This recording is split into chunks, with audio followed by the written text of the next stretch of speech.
নমস্কার, আপনারা দেখছেন রূপম টিভি। এবার বিষ্ণুপুরের বিজেপির সাংসদ সৌমিত্র খা সংসদে দাঁড়িয়ে তৃণমূলকে তুলোধনা করল। সংসদে দাঁড়িয়ে সৌমিত্র খা एक दिन पश्चिम बंगाल भी बांग्लादेश से जुड़ा हो जाएगा, क्योंकि जय बांग्ला बोल के पूरा विरोधी पक्ष का कुछ रहा है। 10 साल का बोलने के बाद खड़ा नहीं होगा, वहाँ पे मुस्लिम राष्ट्र का शासन चालू हो गया।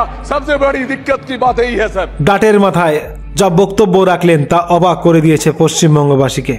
সৌমিত্র খা বলে দিয়েছে পশ্চিম বাংলায় শুধুমাত্র লোকসভা এবং বিধানসভা বাদে কোনো ভোট হয় না। লোকসভা বিধানসভাতেও অত্যাচার চালায় তৃণমূল কংগ্রেস, কিন্তু লোকসভা এবং বিধানসভা বাদে কখনোই ভোট হয় না পশ্চিমবাংলায়। সৌমিত্র খা আরও বলে দিয়েছে পশ্চিমবাংলায় পুজো করা খুবই মুশকিল। সৌমিত্র খার কথা মতো পশ্চিমবাংলায় তৃণমূল কংগ্রেস তালিবানি শাসন চালাচ্ছে, যার ঘটনা, যার প্রমাণ চোপড়াতে দিয়ে দিয়েছে।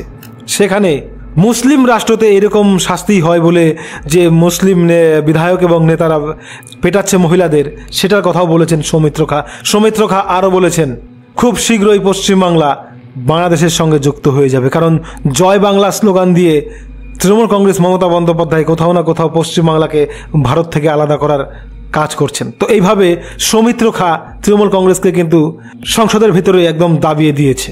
তো আজ সৌমিত্র খা যা বললেন তাতে সৌমিত্র খার মধ্যে কিন্তু একটা বড় লিডার হওয়ার মতো যোগ্যতা রয়েছে। সৌমিত্র খার দিকেও নজর থাকবে আগামী দিনে। বিজেপি রাজ্য সভাপতি হওয়ার ভালো গুণ রয়েছে কিন্তু সৌমিত্র খায়ের মধ্যে। তো আজ সংসদে বাংলার বিজেপির হয়ে সৌমিত্র খা কিন্তু ফাটিয়ে দিল, তৃণমূলকে কিন্তু একদম দাবিয়ে দিয়েছে।